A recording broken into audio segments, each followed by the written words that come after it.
Hi అండి, అందరూ ఎలా ఉన్నారు? అందరూ బాగుండాలి, అదే నాకు కావాలి. మనందరికీ బాగా నచ్చే జుట్టు. ఈ జుట్టు రాలకుండా, చుండ్రు లేకుండా, పేలు ఉండకుండా, వెంట్రుకలు రాకుండా చెక్ పెట్టేయాలని ఈరోజైతే మీకోసం ఈ వీడియో చేశాను. ప్రతి ఒక్కరూ ఫాలో అవ్వండి.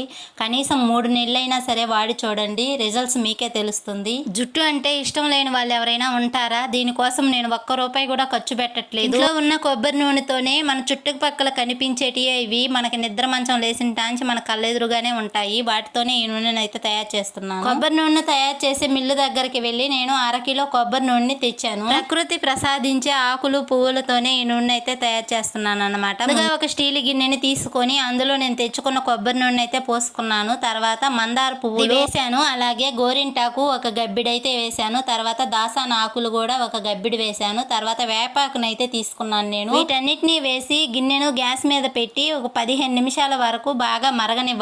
ఎందుకు తీసుకున్నావక్క అంటారేమో, పేలు అస్సలు ఉండవండి. వేపాకు వేస్తే చల్లదనానికి కూడా చాలా మంచిది, అందుకే వేపాకును కూడా యాడ్ చేశాను. ఆకులు మరుగుతున్నప్పుడు మీరు కానీ గమనించినట్లయితే మంచి స్మెల్ వస్తుంది. ఇది మరుగుతున్నప్పుడే నేను కొద్దిగా మెంతులను కూడా వేసుకున్నాను అనమాట. మెంతులు వేసుకోవడం వల్ల మాడు, మంట, నొప్పి అవన్నీ తగ్గిపోతాయి. మెంతులు వేసుకున్నాక కాసేపు మరగనిచ్చి తీసి పక్కన పెట్టుకొని చల్లారనివ్వాలి బాగా. ఈ నూనెను చల్లారిన తర్వాత నూనెను ఆకులను వేరు చేసుకుంటూ తేరు పోసుకోవాలి.